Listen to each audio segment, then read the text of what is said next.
Tigers drop game 3 and the series at Texas. We're recapping and taking your interaction. Locked on LSU. Let's go.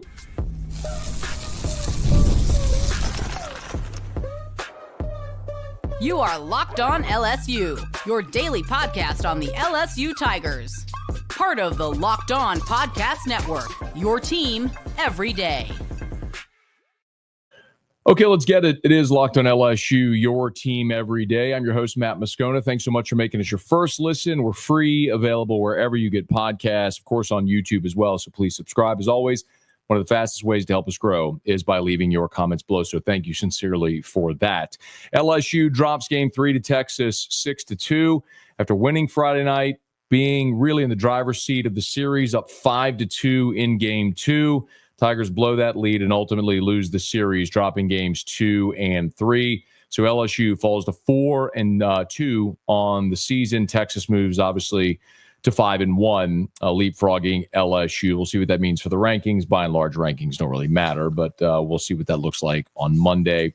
The story of this game, Chase Shores, lack of efficiency. Again, Casey Evans was fantastic out of the bullpen to give you a chance to get back in it, but the offense just couldn't do anything against Texas today, unfortunately. As a matter of fact, Texas didn't exactly blister the baseball in this game throughout, but LSU again opened the door. Texas did score 6 runs on 11 hits, LSU 2 runs on 7 hits. At one point, Texas was sitting there on 6 runs on 7 hits. But incidentally, Volantis was really good out of the bullpen, and I think LSU's approach today against the LSU offensive approach today against Riojas was something that they kind of bit it. When we were talking after game 2, we looked at Texas as a team that we know doesn't have. I mean, this is true throughout the course of this season for Texas. They've only got 2 starters. So you saw them the last 2 days with Spencer and Harrison, and you beat one of them. And game 3 has kind of been a TBA for them, a bullpen day, and they actually don't have great depth in their bullpen. But Riojas, who started today, has been their best bullpen arm throughout the course of the season. We talked about him yesterday. Now, I assumed, certainly Flores, who started game 3 last week, was going to start this game today. Instead, they started Riojas, who threw 55 pitches on Tuesday night. So from literally the very first pitch of the game when Derek Curiel flied out to left field, it was evident, and I think the color commentator on the TV broadcast, if you're watching it, was very astute. It pointed out, he's a former college coach, obviously, at Texas State, knows what he's looking at. LSU's approach was to be aggressive. They were hunting first pitch strikes or strikes early in the count off of Riojas and trying to go make hay early in the count. Ultimately, that strategy bit LSU because they didn't find a lot of grass, and Riojas ended up going 87 pitches and got him through 5 2/3. So instead of maybe making him work, which has really been LSU's approach all year, to take pitches, to work counts, to foul off pitches, to work deep into counts, to make a pitcher labor, they were trying to be aggressive early in counts, and ultimately that allowed Riojas to pitch deep into the ball game, and LSU just didn't have success offensively. So that strategy didn't work today, clearly. And then Volantis, who came in, was really good. He ended up with 5 strikeouts and 3 1/3. The flip side of it is when we look at LSU's day, it was the same old, same old. Chase Shores walked the first hitter of the ballgame. And while Shores, I think, did a very good job in that first inning of limiting the damage, he ended up throwing 33 pitches in the first inning, but allowed only 1 run. The 1 run he allowed was the walk to Mendoza to lead off the game on a 3-2 pitch. He got Ballou to ground out. He struck out Flores. Then Galvan, who's been a killer this weekend, singled for the RBI. Then Rodriguez doubled. Really a great play by Jake Brown on that double. Playing the ball off the wall and getting it back in quickly so Galvan didn't score from first base, if you remember the play. And then Shore struck out Schussler to end the inning. But the point is, it was a nice job by Shores to limit the damage. But again, the walk ended up hurting you. In the 4th inning, when Ballou homered, you walked the hitter before Ballou. And then, look, Ballou and Galvan pretty consistently the 2 guys who can really hurt you. Not say they're the only good hitters, but they're the ones that are really the home run threats, the big bop threats in that lineup. and you walk a guy before you face blue, and then he hits the ball 403 feet or whatever it was. So Texas 2-out RBI in this ball game. You had some other opportunities, obviously, where Jay decided to pinch hit Ethan Fry. You end up trying to double steal. You score the run, but the runner's out, so Fry doesn't get a chance to hit in that situation, but he's got to go into the field. So they put Fry in right. They moved Jared Jones to third base and then Jake Brown to first. In that next half inning, of course, there was a ball hit to Jones that kicks off the bag, which is a single. It looks like he got the ground ball double play, but then the relay to Brown, who isn't 6'5" like Jared Jones, stretches and it goes off his glove. For what it's worth, that was not ruled an error. You can't assume the double play in that situation. But should Brown have caught it? Probably. Maybe it went off his glove, but we didn't get to see a slow-mo replay of it. But the point is, if Jared Jones is at first base, it's probably a safe assumption that that's a double play because he's 6'5", and he probably stretches and makes that play.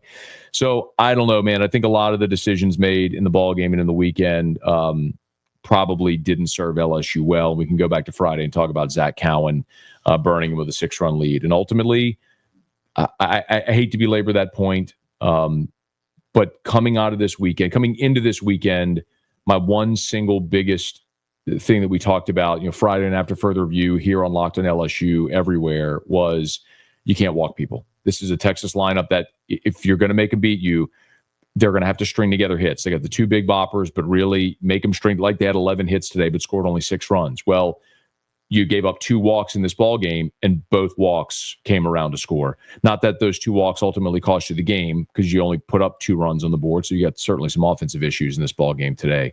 But the bottom line is Chase Shores labored, needed 96 pitches to get through 4 innings. By comparison, Riojas threw 87 in 5 2/3. You just didn't go deep enough into the game. Kason Evans was really good, gave you a shot with 5 strikeouts in 3 2/3. But unfortunately, just not enough for LSU today in this ball game. So, I think, the big takeaways from the weekend are you understand you've got 2 guys you can count on in that bullpen. And you've got to make sure that they are available for leverage spots. I mean, Kason Evans coming into a game when you're down 5-1 on a Sunday is not ideal. I mean, you want Kason Evans in the back end of a game getting you the final 6 outs when you have the lead. In hindsight, I bet Jay Johnson, if you could ask him now, when you had a 5-2 lead in game 2, does he wish he had gone to Evans there? I bet he'd tell you yes. Because maybe Evans gets you 3-4 innings right there to bridge, finds you 9 outs and get you to the end of the ball game, and you find a way to piece together those last couple outs, and maybe you grow your lead. Who knows? But that's all hindsight 2020 at this point. But the bottom line is, coming out of this weekend, you realize a couple things. Number one, it's very hard to win on the road in the SEC. It's cliche, we say it all the time, but it's true. It's hard to win on the road in the SEC. You went on the road and you lost a series against a good team. That's number one. Number two, you proved, I think, this weekend that you can hit good pitching. I thought LSU's offense today was obviously not a great day, but by and large, you showed you hit their frontline guy, Spencer, on Friday night. You fared pretty well against Harrison. I thought the approach today against Riojas was not very good, and the lefty was awesome. So hat tip to him for the way he came out of the bullpen and pitched. But you got 2 relievers out of the bullpen that you can count on right now. It's Cowan and Evans. Binge, I think is fringe there. Primo is fringe there as well. But those guys have to be in the game in leverage spots to win you games, because I just don't know that there's other guys you can really count on right now. So a disappointing series loss for the Tigers. They'll come home, play ULL in the midweek, and then a Thursday, Friday, Saturday series against Mississippi State at the Box. Okay, just a few of my quick takeaways. Let me knock out my very quick break. We'll come back, and I'll get some of your comments, so please feel free to drop them in right now. If you're on YouTube with us live, thank you so much. Smash that like button, subscribe to the channel, hit the bell so you're notified whenever we post a new video or go live. It's Locked on LSU, your team every day. Daylight savings snuck up on us again, and if you're feeling that lost hour of sleep, 5-Hour Energy has your back. The extra sunshine means more time for fun, but sometimes you need a little boost to power through. Whether you're staying up late watching the NCAA tournament, squeezing in a round of golf after work, or just trying to keep up with your busy day, 5-Hour Energy gives you that quick, refreshing pick-me-up whenever you need it. And with longer days, if you love getting outside for extra activities, Tropical Burst may be a good go-to for a quick boost. Head over to 5hourenergy.com and find more than 15 flavors to choose from, including watermelon, blue raspberry, and peach mango. You can even build your own 12-pack or 24-pack delivered right to your door. If you need one now, grab a 5-Hour Energy shot at your local grocery or convenience store. They are everywhere. So stock up and stay energized with 5-Hour Energy. Today's show is also brought to you by our friends over at Gametime. Imagine watching your favorite team live. Feeling the energy of the crowd, witnessing unforgettable moments. There's nothing like experiencing a big game in person. Getting tickets shouldn't be stressful. That's where Gametime comes in, making it easier than ever to grab last-minute seats at unbeatable prices. Check out Gametime Picks. Curation makes it easier to find better value for tickets on sports, concerts, comedy, theater, all of it. And you can always get the lowest price guarantee. You see your seat views before you buy. There's no surprise fees. I love that. You have to turn that feature on, but I love that. I mean, how many times have you used a ticketing app where you think it's a price, you get to check out, and it's like there's fees on top of fees. It's a completely different price. That never happens with Gametime. Turn that function on. You'll see the final cost up front. Take the guesswork out of buying tickets with Gametime. Download the Gametime app, create an account, use the code LOCKEDONCollege for $20 off your first purchase. That's LOCKEDONCOLLEGE for $20 off. Download Gametime today. Last minute tickets, lowest prices guaranteed.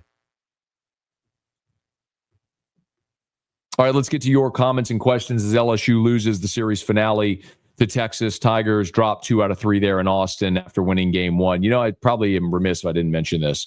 Maybe the single biggest takeaway of the weekend is you have a bona fide ace in Cade Anderson, a guy that's going to give you a chance to win every single Friday night in this league. The way he shoved, commanded the zone. I mean, his velo's up, his command is up, his presence is up from a year ago. Everything looks awesome. And that was a question. Could Cade Anderson compete against high-level SEC offenses? And he did that this weekend on the road in Texas. So that's a fantastic sign moving forward for LSU. But you got to find out who the guys are on the bullpen you can trust. Hey, Caleb, I admit the players didn't do much to help today. I don't think Jay set his team up for success to win. I also saw Jay get tossed at the end. And by the way, if you're going to get tossed, go get your money's worth. Like, run out and kick dirt on the guy if you're going to get tossed. I don't blame him at all, though. Twice he saw Texas players squared a bunt, borderline. Neither call went LSU's way. By the way, also, not that this cost LSU the game or anything, but the review at second base where Milam tagged the runner on the helmet was clear as day that he tagged the runner on the helmet. They had the picture-in-picture with Milam's hand, glove on the helmet, and foot not on the bag in separate shots. Like, that's as obvious as they come. If we're not going to overturn that, what are we even bothering with replay for? Caleb, early series loss, not super concerned. Evans is a stud. Do you think Schmidt compares to Anderson last year, or is it too early? That's my concern, Caleb, is that he's just not. Like, look at the difference right now with Schmidt and Evans. Their stuff is comparable. Evans can throw 98. It's nasty. Command. He can throw breaking balls for strikes. So can Schmidt. But there's been moments for Schmidt where the homer against Blue ate up too much of the plate. Trying to stay away. Couldn't get hitters to chase. He's outside the zone. Part of that is just feeling it and confidence, and it is very similar to what we saw from Anderson a year ago. Schmidt, so good in the pre-conference, struggling to get SEC hitters out. So does he carve out a role in the bullpen? It's a very fair comparison. It's too early to say definitively, but it's a fair comparison as of right now. I never understand how we have guys with stuff but no command. Seems like the guys in our team with stuff not as good as Cohen, but have better command. It's not how hard you can throw, it's where you throw it. It doesn't matter if you can throw 100. If a hitter knows it's coming, they can time it up and hit it. So Chase Shores was evidence of that today. You get into too many hitters counts where you've fallen behind and you have to throw the ball over the plate, they can hit you. And they did today against Chase Shores, and boy, they made him work. Brant, one of those weekends that was bound to happen. Shake it off, regroup, win 3 out of 4 next week and weekend at home. Yeah, look, you have a very winnable series next weekend at home against Mississippi State. That's one thing that is encouraging. I think the crowd at the box is going to be awesome. It's always great when State's here. You have 2 of college baseball's great traditional programs. Should be so everything that went against you this weekend by way of crowd and atmosphere, maybe being a little lethargic on Sunday, all that flips when you're at home. And you got a Thursday, Friday, Saturday series. So yeah, we'll talk much more about Mississippi State as we get closer, but it's a nice opportunity for a bounce back at home next weekend. But you got to figure out how to win on the road. Let's see, Bubba. They never adjusted to the zone as it was being called. Wide, lower all weekend. Bad zone, but consistent. Got to swing the bat. I don't mind guys working counts. It's part of LSU. It's been part of LSU strategy.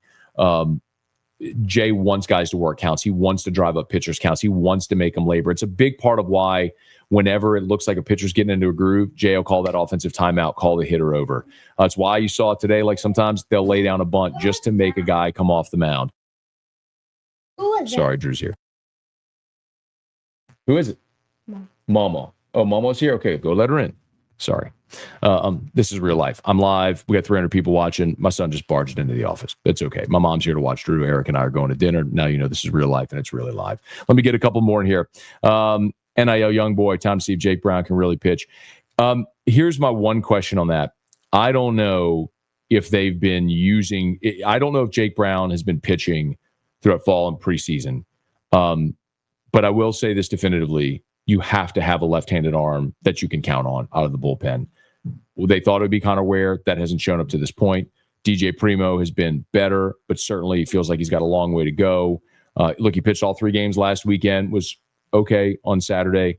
You went to Dalton Beck out of the bullpen late. That didn't materialize. So I don't hate the idea. I mean, you got to find some left-handed arms on this team that can get outs for you. Donovan, Sundays were supposed to be our advantage this year. Yeah, Donovan, candidly, look, I'm probably one of the few that actually picked LSU to lose this series. I'm not taking a victory lap on that. But I did. I was very concerned about LSU after last weekend. It was a sleepy weekend against the worst team in the conference. And going on the road, knowing what you were going to walk into against some frontline arms and a really good coach was going to be tough. But candidly, I thought the game they had the best chance to win was Sunday, with Shores going against a bullpen day. But the way LSU set it up and had Tip to Schlossnagle, the way he set up his pitching gave his team an advantage. And he had Riojas there who was able to extend. And then you saw how they were able to finish it with the lefty. So I agree with you. Sunday was the day that I thought LSU had a great chance to win in this series. If you could split the first 2, I thought LSU would get game 3, and it didn't happen that way. Thanks, Matt, for creating space for us to vent, complain after a loss, and celebrate a win. I appreciate you for being there. Devin can say what you want about pitching. It's the offense that let us down today. Tip of the hat, them pitching well. Got to hit the ball and score runs. There's no doubt that, listen, in LSU only recorded 7 hits in this ball game. And they LSU struck out 11 times. I'll need to check. That's probably a season high. I don't know off the top of my head. And everybody in the lineup except Josh Pearson and Reeves, everybody struck out. And both Pearson and Reeves were pinch hit for. John pinch hit for Josh and struck out. And then Fry pinch hit for Reeves and Fry struck out. So basically everybody struck out today. That 11 is probably a season high. So hat tip. I thought the approach today against Riojas was not good. And I thought the reliever from Texas that came in was just Volantis was just awesome. Please smash the like button if you would. Subscribe to the channel if you're live. Please make sure you hit the bell so you're notified whenever we post a new video or go live. If you're listening on demand, I appreciate you greatly. If you're watching on demand, thanks. Please subscribe as well. Let's get a couple of more here. Brian Ashcraft, Evans gets a look to start. 60 pitches can give you length. No. Brian, the problem with that conceptually is the biggest issue you have right now is you don't have arms in the bullpen. And you could say, well, and listen, there's a chicken or the egg conversation here. You say, well, you got to get a lead to give it to your bullpen. And I guess that's true, but that has nothing to do with your starting pitcher. Like, you've got starters that need to be able to extend into games. Now, Chase Shores battled today. It took 97 pitches, but he got you through 4 innings. On a Sunday, if a starter gets you through 4, big picture, Sunday starter pitcher gets you through 4 with a chance to win the game in the game, that's a win. The offense didn't show up today, but no. Case and Evans right now is your stopper, your extend guy out of the bullpen. You got 2 of those guys you count on. You can't take Evans and put him in the starting rotation because now you have one guy out of the bullpen you trust? No.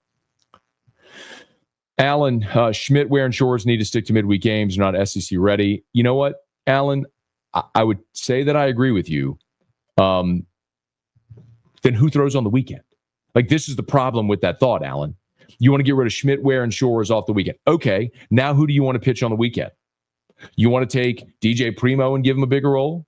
You want to take Cooper Williams and give him a bigger role? You want to take Dalton Beck, give him a bigger role? Maybe Jaden Newt. Jaden Newt pitched well in the midweek last week. Maybe he gets an opportunity this weekend against Mississippi State. But the point is, you're talking about taking guys who are those three are probably your best arm talents. Not saying your best pitchers right now. Obviously, Anderson's incredible.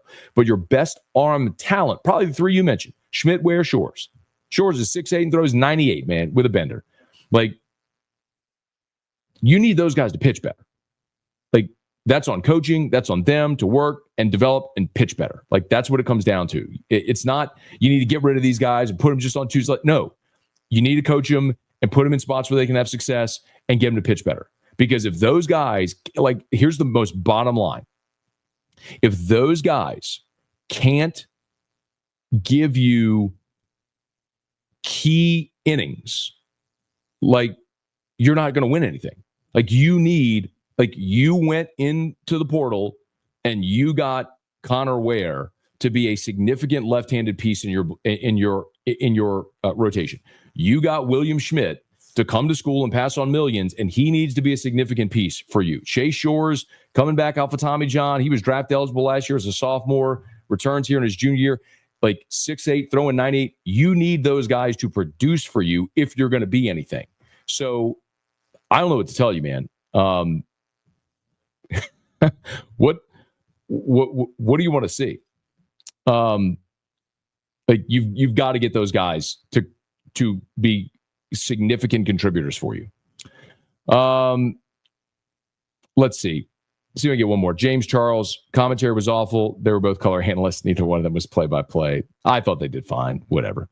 All right, we'll get out of here, y'all. Hope y'all have an awesome rest of your weekend. I got to go to dinner and looking forward to it. But Tigers drop the series, see if they can rebound here on Tuesday, get a win over ULL. And then you got Mississippi State coming in this weekend with a chance for the Tigers to get a series win at home, see if they can do it. All right, thanks so much for being here with us. Please smash the like button if you would, subscribe to the channel. If you're on podcast or YouTube on demand, thanks for being there. Remember, as soon as games go live, as soon as the game goes final, we're back here recapping them. So we'll look for you here on the Locked On LSU channel. It's Locked On LSU, your team every day.